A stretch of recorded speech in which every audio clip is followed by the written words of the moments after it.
승리의 뜻을 제대로 알아야 이길 수 있다. 승리의 뜻을 제대로 알아야 이길 수 있다라는 제목으로 하나님 말씀 증거하도록 하겠습니다. 예수를 믿는다는 것은 죄 사함 받고 끝나는 게 아닙니다. 하나님의 자녀의 자리에 서야 될 것이고 하나님이 기뻐하시는 수준까지 성장을 해야 된다고 생각을 합니다. 우리 생명이잖아요.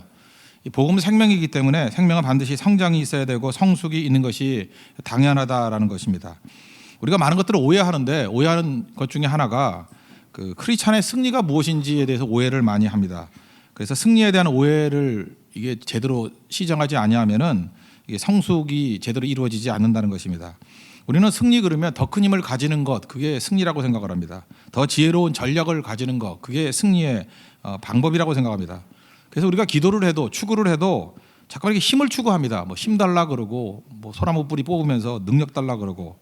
그런데 성장의 개념을 명확히 알아야 된다고 생각을 합니다. 승리가 뭐냐? 성장은 개념을 아는 건데 승리가 뭐냐? 오늘 두 가지 살피겠습니다. 첫째는 승리는 내가 뭘 하는 게 아니고 받는 거라는 것입니다. 이 단서를 제공하는 것이 오늘 고린도전서 15장의 말씀입니다. 특별히 50절을 한번 보십시오. 형제들아 내가 이것을 말하노니 혈과 육은 하나님 나라를 이어받을 수 없고 또한 썩는 것은 썩지 아니하는 것을 유업으로 받지 못하느니라. 혈과 육 이것은 하나님의 나라를 이어받을 수 없다. 유업으로 받을 수 없다. 같은 얘기예요. 썩은 것 이건 썩지 아니하는 것을 유업으로 받을 수 없다. 이거는 고린도후서 4장 7절을 반복하고 있는 것입니다. 우리가 이 보배를 질그릇에 가졌으니 무슨 얘기예요? 우리가 하나님 앞에서 성장한다는 것은 질그릇을 개선하는 싸움이 아니라는 것입니다. 그러니까 혈과 육이 아무리 강해도 소용없는 것이고 썩는 것에 방부제 갖다 붓는다고 해가지고 그 문제가 해결되는 게 아니라는 것입니다. 그래서 우리가 변화된다라는 것은 개선된다거나 뭐 점진적으로 된다거나 진보가 이루어진다거나 그런 거 아니라는 것입니다. 우리가 질그릇이라 그랬잖아요. 질그릇은 뭐 열심히 믿으면 점점 우리 인생 가운데 구릿빛이 돌면서 동이 되고 또 더 열심히 믿으면 그것이 또 색깔이 바뀌어가지고 은이 되고 더 열심히 믿으면 금이 되고 그런 거 아니라는 거죠. 담는 것에 따라서 달라진다라는 것입니다. 그래서 그릇을 우리가 금그릇 끓을 때 착각을 하는 거예요. 이름 때문에. 금그릇 끓으니까 금으로 만들어진 그릇인 줄 알아요. 아닙니다. 금이 담겨져 있으면 금그릇이라 그래요. 물이 담겨져 있으면 물그릇이라 그러고 오물이 담겨져 있으면 오물그릇 그러는 거죠. 그러니까 오해하지 말라는 거예요.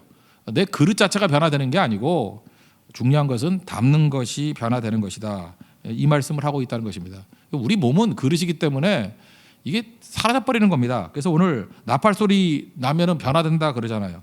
51절 보십시오. 그 뒷부분에 마지막 나팔 소리에 순식간에 홀연히 다 변화되리니 우리 육체는 이게 의복과 같은 겁니다. 오래 입으면 다 버리잖아요. 아마 우리가 부활한 다음에 우리 이 육체 아닐 겁니다. 알긴 알지만 이 육체는 아닐 거예요. 새로운 옷을 입는 거라고요. 이 육체면 어떡할 거예요? 여러분 못생긴 사람들 이후에도 계속 못생기면 안 되겠어요? 그죠? 잘생긴 사람들 뭐 계속 입고 싶겠지만 그거보다 다른 차원이에요. 거의 완전한 새로운 옷을 입게 된다라는 것입니다. 그래서 52절 보니까 나팔 소리가 나매 죽은 자들이 썩지 아니할 것으로 다시 살아나고 우리도 변화되리라. 그러니까 이 나팔 소리 듣고 우리 몸이 완전히 변화가 된다. 새로운 몸이 된다라는 것입니다. 이게 우리에게 강조하는 건 뭐죠? 그러므로 이 땅에 살아갈 때에 변화를 위해서 우리가 갖고 있을 필요가 없다는 거예요. 뭐든지. 육체 너무 아낄 필요도 없다는 것입니다. 이거 다 없어지는 거예요. 뭐 머리카락 빠진다고 발모제 그거 풀릴 필요 없어요. 이거 다 그냥 없어지는 거예요. 우리 천국 가면 또 달라져요. 다른 몸 가는 거거든요. 이 육체는 이 땅에 있을 때까지만 필요한 것이고 그거 가지고 너무 애쓰고 힘쓸 필요가 없다라는 것입니다. 그러므로 승리를 위해서는요. 우리가 이 땅에 있는 것 갖고 승리 이루는 게 아니라는 것입니다. 그래서 57절을 보십시오. 우리 주 예수 그리스도로 말미암아 우리에게 승리를 주시는 하나님께 감사하노니 He gives us victory. 주님께서 승리는 주시는 거예요. 내가 승리를 쟁취하는 게 아니라 승리는 주시는 겁니다. 그러니까 내가 이기는 게 아니라는 거예요. 오늘 성경을 보니까 뭘 누르고 있던 사망 권세가 있었는데 그게 깨진 거예요. 그러므로 말미암아 이김이 있다는 것입니다.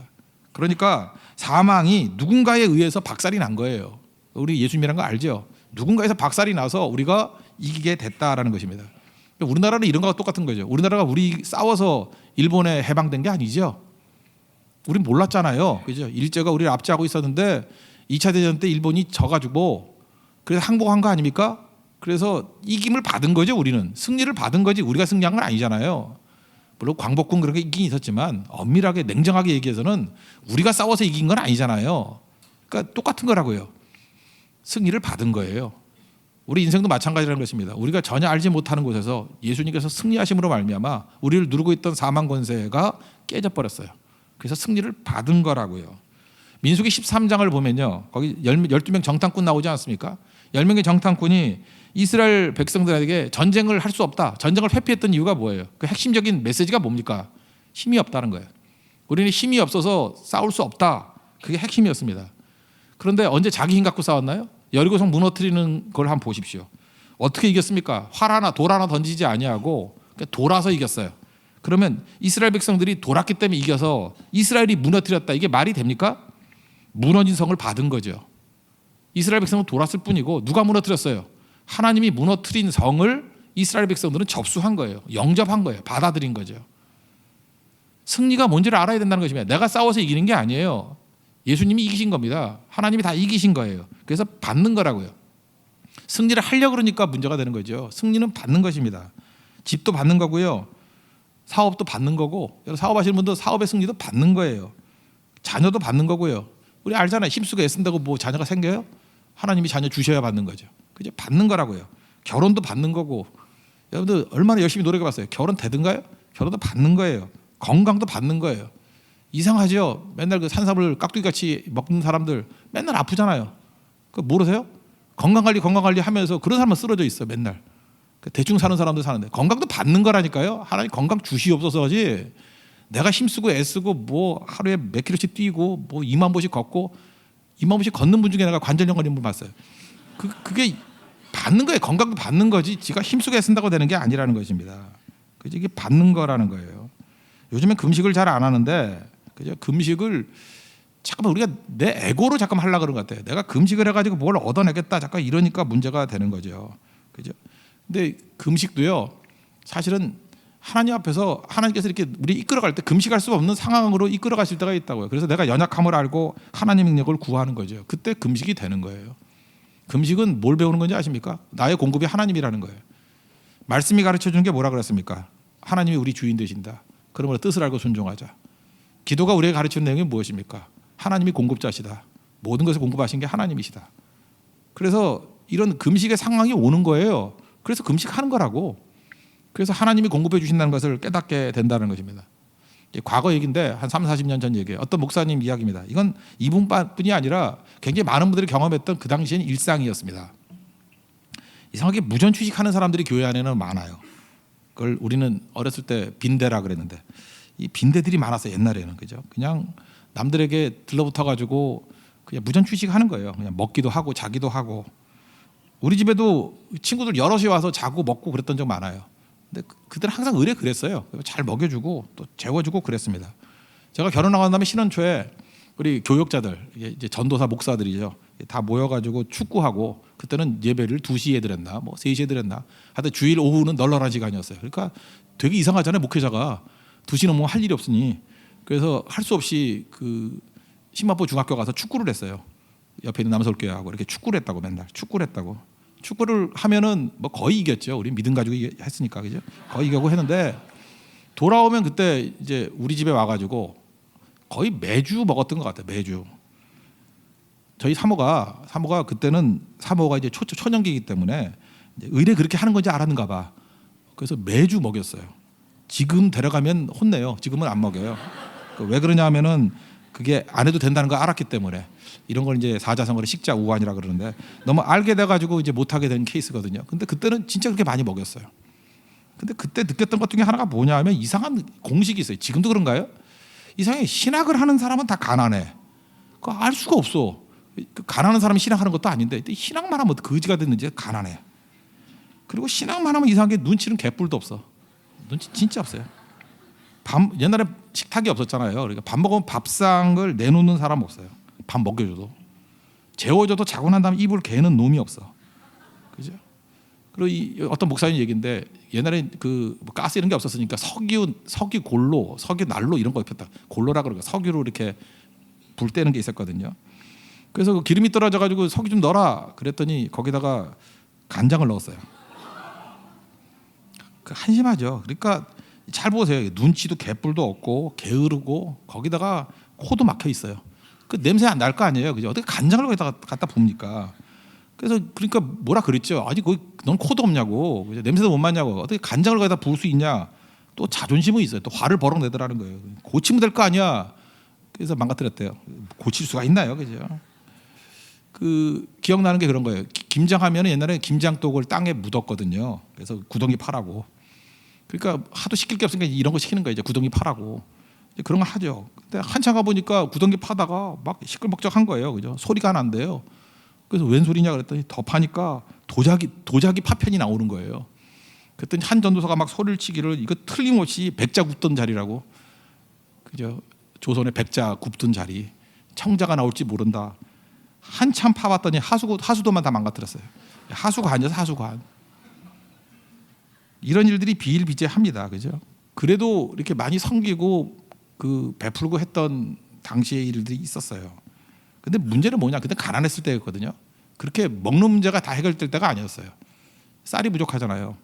그러니까 사모님이, 그 목사님 사모님이 이제 괴로운 거예요. 이거 식객들은 많고 이거 다 먹일 수도 없고, 남편은 말해봤자 말 잘 모르고, 너무 이제 화가 나가지고 에라 모르겠다. 아직 먹는 남자들이 너무 많으니까 그러니까 있는 날 이렇게 아껴 먹지 않고 그냥 그래 이거 마지막이니까 다 먹어라 해서 밥도 엄청 지어가지고 먹였다라는 거예요. 또 남는 거 떡까지 만들어가지고 먹였대요. 이제 무슨 얘기죠? 자포자기죠. 캐세라세라죠. 이제 마지막이니까 이제 다 떠나가라. 줄 것도 없다. 밥 줘 그러면 이렇게 말하려고, 쌀 떨어졌어 이렇게 말하려고, 그죠? 이제 자신만만하게 이제 더 못하겠다. 근데 그날 저녁에 묘한 일이 벌어졌다는 거예요. 소식도 없던 어떤 친구가 와가지고 쌀 2가마니를 주고 가더래요. 옛날에는 이렇게 설교하면 다 아멘 할렐루야 막 그랬어요. 조지 뮬러 얘기만이 아니라 우리 안에 이런 경험 되게 많았어요. 막판이거든요. 이거 먹고 죽겠다 그런 게 되게 많았어요. 그래서 이거 떡 해먹고 이제 끝내라. 이제 더 못하겠다. 그러면 이상해요. 그때 어디선가 와요. 조지 뮬러 얘기만이 아니에요. 그런 얘기들이 교회 안에 여기저기 개개인도 여러 사람들이 그런 경험들을 했다라는 것입니다. 이게 하나님의 공급이에요. 하나님이 이끌어 주신다는 것을 깨닫게 된다는 거. 그래서 승리는 받는다는 걸 알게 되는 거예요. 아, 이게 받는 거구나. 내가 뭘 추구하는 게 아니구나. 요즘엔 그래, 먹을 거 많은데 금식한대요. 뭐 금식도 안 하지만 그게 무슨 금식이에요. 여러분 금식 그런 거 하지 말고요. 그냥 굶을 때까지 가보세요. 그래서 할 수 없이 금식하게 될 때 능력이 나타나는 거예요. 먹을 것 많은데 무슨 놈의 금식이 있습니까? 제가 이 뭐 사람들 데리고 이렇게 금식한 비슷한 상황을 가봤어요. 가봤더니 굶기는 가방에서 스니커스 나오고 뭐 초콜릿 나오고 계속 나오더라고. 그게 무슨 금식이에요? 아예 먹을 게 없는 게 금식이에요. 답이 없는 게 그냥 굶어 죽을 수 있는 상황이, 그게 금식 기도고, 그때 제대로 된 기도가 나오는 거죠. 삶의 현장 속에 들어가면 부딪히면요 항상 이런 일이 벌어지게 되어 있다는 것입니다. 순종하니까 푸른 불에 들어가잖아요. 그러니까 하나님께서 구원을 주시잖아요. 구원 받은 거죠. 구원은 받는 거니까요. 계속 순종하니까 사자굴에 들어가잖아요, 다니엘이. 그때 하나님께서 건져 주시죠. 건짐을 받은 거죠. 그러니까 구원도 받는 거고 건짐도 받는 거고 다 받는 건데, 이건 간단해요. 현장 속에 들어가면 다 이런 일이 있다는 것입니다. 채우시는 경험이 없는 이유가 뭐예요? 우리가 지금 마태복음 6장의 말씀 그대로 살고 있지 않습니까? 무엇을 먹을까, 무엇을 마실까, 무엇을 입을까, 그거 염려해서 자기들이 다 준비해요. 뭐 노년에 연금 준비됐다, 보험 준비됐다, 숨겨놓은 음식이 있다, 다 준비했다. 그러니까 주님이 채워주시는 은혜를 체험하지 못하는 거죠. 신앙이 뭔데요? 신앙은 내가 준비하는 거 아니에요. 여러분 지금 근심, 염려, 걱정 이렇게 많은 이유가 뭐냐 하면은 하나님께서 주시는 거, 승리는 받는 거라는 의식이 없이 내가 준비한다고 생각하니까 10명의 정탐꾼과 똑같은 생각 갖는 거예요. 두려워 떠는 거고, 저거 철옹성이라 그러고, 안악자손이라 그러고, 우리는 보기에 메뚜기 같다 그러고, 이게 되는 싸움이냐 그러고, 그러니까 쪼는 거죠. 두려워 떨고 아무것도 못하고. 그러니까 승리는 단어밖에 없는 거예요. 인생에서 승리를 경험하지 못합니다. 승리는 받는 거예요. 승리를 받으십시오. 승리를 주시는 하나님 그랬잖아요. 승리를 주시는 하나님. He gives us victory. 하나님이 승리 주신대요. 그 승리 받는 하나님의 종들에게 바랍니다. 두 번째 승리의 개념은 뭐냐 하면은 목표가 승리를 결정한다는 것입니다. 목표가 정확해야 된다는 거예요. 주의 나라와 주의 뜻이죠. 그게 목표가 정확해야 승리가 있는 거지. 목표 아니면 여기 보세요. 혈과 육 이거 추구하면 혈과 육을 얻었다 할지라도 썩어질 거 아니에요. 아무것도 아니고 썩어질 것, 이건 뭐 이겨도 패배죠. 그러니까 이기냐 지느냐의 문제가 아니라 목표가 하나님의 나라와 그의 의가 될 때에만 이게 승리가 될 수 있다는 것입니다. 그러니까 추구하는 것, 그러니까 여러분 다 승리자를 만들기 위해서 말씀 들어야 돼요. 그래서 목표가 정확해야지 승리가 있는 거죠. 마태복음 6장 보세요. 무엇을 먹을까, 무엇을 마실까, 무엇을 입을까, 그거 다 해결됐다고 승리자입니까? 먹다 죽을 놈들이지. 안 그래요? 무엇을 먹을까, 무엇을 마실까, 무엇을 입을까, 이게 해결됐다고 우리 인생이 해결된 거예요? 그 짐승들도 이 정도 해결되는 거죠. 목표가 뭐예요? 6장 33절, 너희는 먼저 그의 나라와 그의 의를 구하라. 그리하면 이 모든 것 필요를 다 채워주신다. 하나님의 약속 아닙니까? 우리 인생의 목표가 내 인생이 돼서는 안 되고 하나님의 뜻이 돼야 된다는 것입니다. 우리 인생의 싸움이 내 자존심 세우는 싸움, 또는 세상의 권세를 추구하는 싸움, 또는 우월감을 누리려고 하는 싸움, 그런 싸움 돼서는 그건 싸움도 아니고 그건 이겨봤자 소용없는 일이라는 것입니다. 그래서 오늘 15장 58절에 뭐라 그래요? 항상 주의 일에 더욱 힘쓰는 자들이 되라. 주의 일이 뭡니까? 하나님의 나라와 의죠. 주의 일에 더욱 힘쓰는 자가 되라. 그래서 목표가 정확해야 된다는 것입니다. 이 목표 때문에 우리가 한번 점검해야 될 것들이 있는데, 목표와 현실에 대해서 혼돈이 일어날 때가 많다는 것입니다. 목표는 언제나 시각을 직선에 놓는 거예요. 100군데 있잖아요. 100군데. 북한산에 100군데 있지 않습니까? 100군데 올라가겠다 하라는 게 목표면은 쳐다보는 거 직선이죠. 그죠? 100군데를 향해서 이렇게 째려봐야죠. 직선으로 보는 거죠. 보는 게 곡선으로 보는 사람이 있어요. 직선으로 보는 거죠. 근데 목표가 직선이지만 목표대로 갈 수 있는 사람이 있습니까? 직선대로 어떻게 100군데를 가요? 그 슈퍼맨 외에는 못 가죠. 날아서 가야 되니까. 그러니까 목표는 직선이에요. 그런데 현실은 언제나 감각이 필요합니다. 현실이 감각이 필요하다는 건 뭐냐 하면은 곡선이란 뜻이에요. 앞에 돌이 있으면 피해가야 되고요. 언덕이 있으면 돌아가야 되고, 그게 현실이에요. 그래서 현실 감각이 있어야 된다고. 그래서 현실 감각이 있다, 이 말이 중요한 말인데, 그래서 믿는 사람은 현실 감각이 있어야 돼요. 근데 뭐든지 진짜는 가짜가 있듯이 현실 감각이 있어야 된다라는 것이 진짜와 또 가짜가 있어요. 이거 갖고 또 사기치는 자들이 있어요. 현실 감각이 있다, 이 얘기는 앞에 돌이 있거나 앞에 담이 있거나 언덕이 있으면 돌아간다. 그러니까 내 목표가 100군데예요. 100군데를 간다 할지라도 이게 언덕 같은 게 있으면 정반대 방향으로 갈 수도 있죠. 왜? 반대 방향에 갔다가 다시 올라가야 되니까. 그래서 지금 현재는 반대 방향을 가더라도 현실 감각일 뿐이지 목표는 100군데죠. 그건 문제가 없어요. 그죠? 눈앞에 이렇게 좀 돌멩이가 있는데 이게 잘 타고 올라가면 10분이면 올라가. 근데 너무 위험한 것 같아. 그래서 1시간을 돌아가는 거예요. 돌아간다 할지라도 이건 타협이 아니에요. 이거는 현실 감각이에요. 돌아서라도 100군데를 가려고 하는 마음이다. 현실 감각에는 현실 극복이 있습니다. 우리 조선시대 때는요, 제가 그 조선시대 글들 읽어보니까 참 그 멋졌던 것 같아요. 아이들을요, 옛날에는 그 한양에 살던 애들, 서울 사람들과 지방 애들의 수준의 차이가 있었던 것 같아요. 서울 엄마들이 애들 똘똘하게 키웠어요. 애들이 10살이 되면요, 아들이 10살이 되면 무조건 100군데 오르게 했어요. 여러분 아이들 10살짜리 애들 100군데 오르게 하나요? 100군데 가보신 분 알겠지만 이렇게 돌로 올라가다가 오른쪽으로 가다가 한번 돌아가지고 왼쪽으로 돌아야 100군데 올라갈 수 있어요. 근데 마지막 오른쪽으로 쭉 가다가 왼쪽으로 도는 그 코너에 절벽이 있거든요. 절벽이 있는데 그 바위 이름이 옛날 조선시대 뜀바위예요. 뜀바위인데 옛날에도 이렇게 뭘 잡고 가다가 한 50cm 정도는 뛰어야 돼요. 뛰지 않으면 낭떠러져요. 지금은 철제로 되어 있는데 지금은 그 뜀바위가 없어져 버렸어. 있긴 있는데 뛰지 않아도 돼. 잘 잡고 가도 되는데 그것도 무서워서 못 가는 인간들이 있는데 하여튼간에 그래요. 100군데. 그거 없애버리고 옛날같이 뜀바위가 있어야 되는데. 그죠? 50cm 뛰는 거. 물론 50cm니까 누구나 쉽게 뛰어요. 근데 무서워요. 한 발 잘못 뛰면 떨어져요.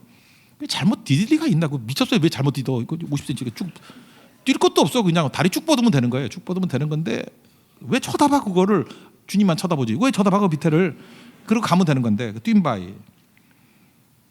그 문헌에 보면요, 그 안평대군, 그 세종대왕의 셋째 아들 아니 안평대군 이 뜀바위 넘었다라는 기록이 남아 있고요. 셋째 안평이 넘었다 그러니까 수양대군 둘째가 열받아가지고 나는 야 그것까지 아니다. 인수봉이라 때 노적봉 거기가 올라갔다 왔대요. 그러니까 옛날에 그 왕실에서도 과보 안 한 거예요.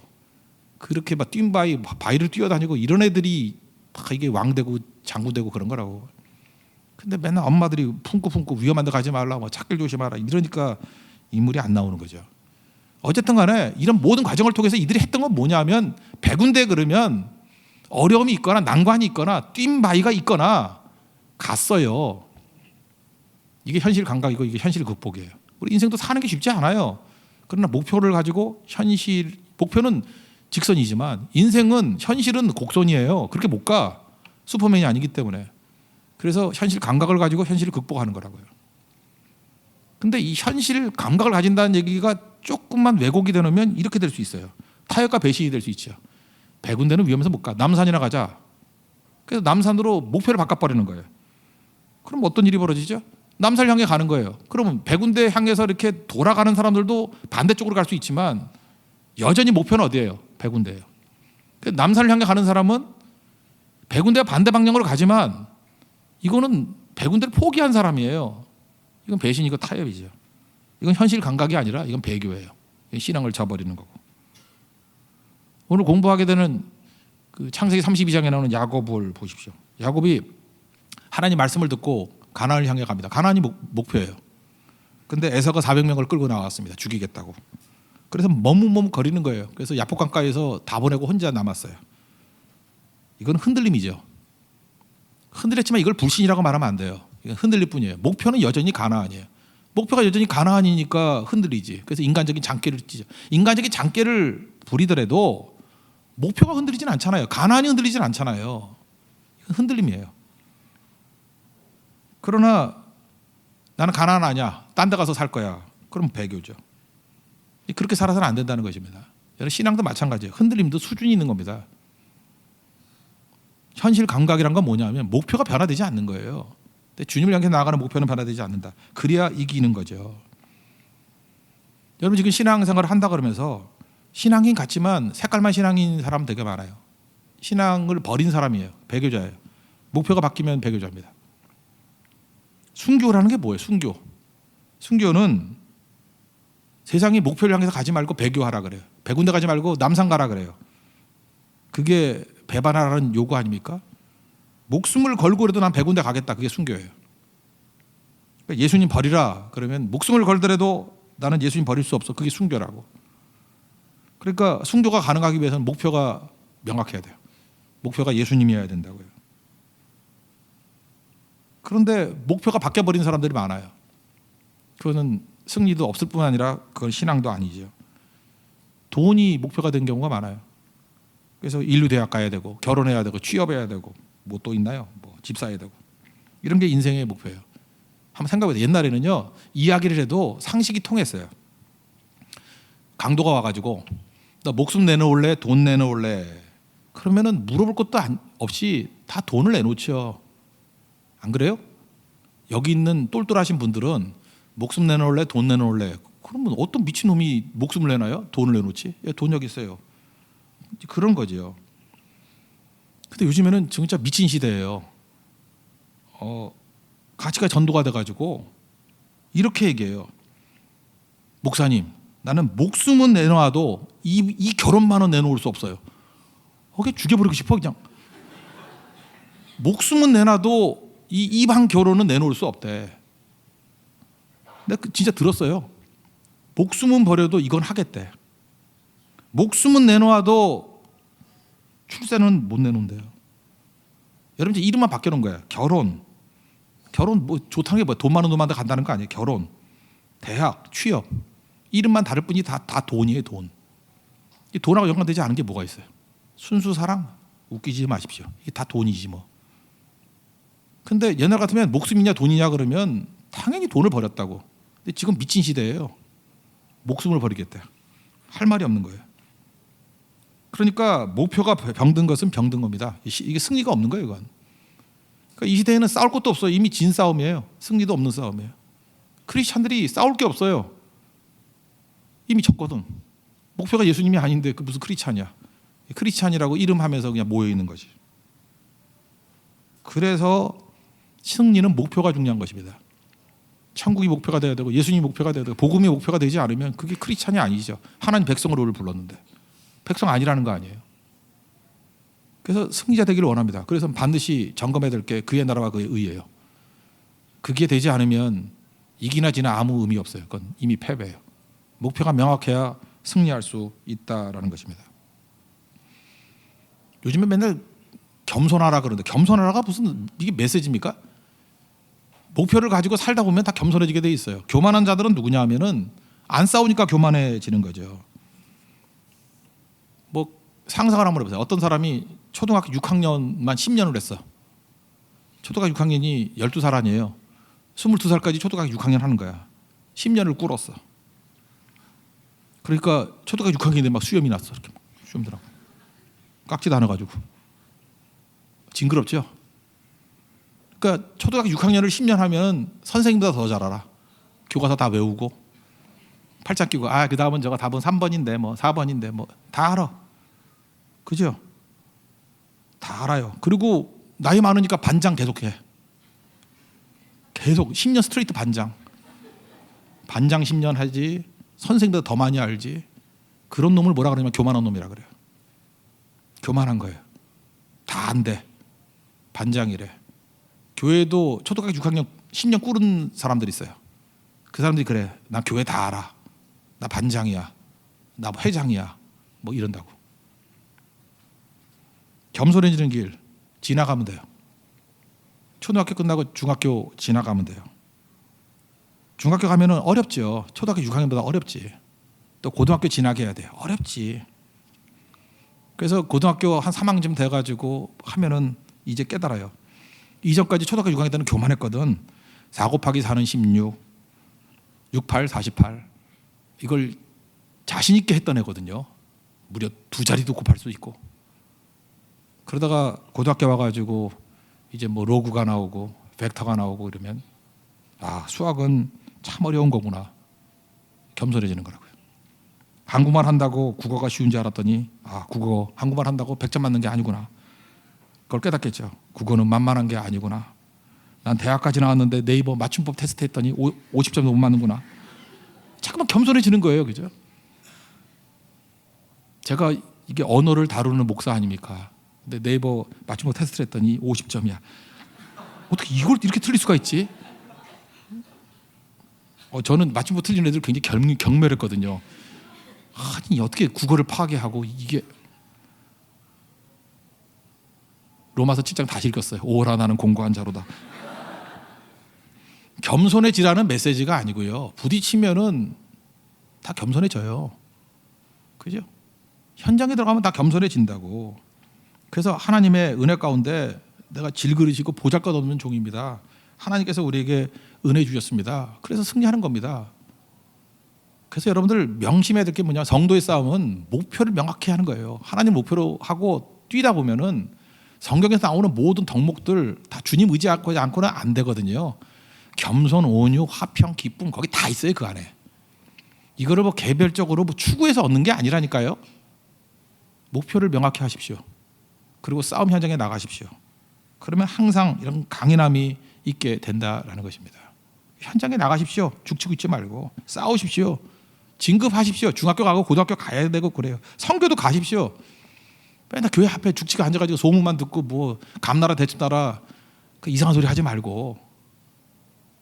그러니까 썩는 거예요. 그러니까 초등학교 6학년 10년 꿇은 반장들 그걸 묵은 닭이라고 해요. 신앙용어로 묵은 닭. 묵은 닭 되지 말고요. 펄펄 뛰는 닭 되십시오. 하나님께서 그걸 원하십니다. 자리에 일어나겠습니다. 주품에 품으셔서 다시 찬양하겠습니다.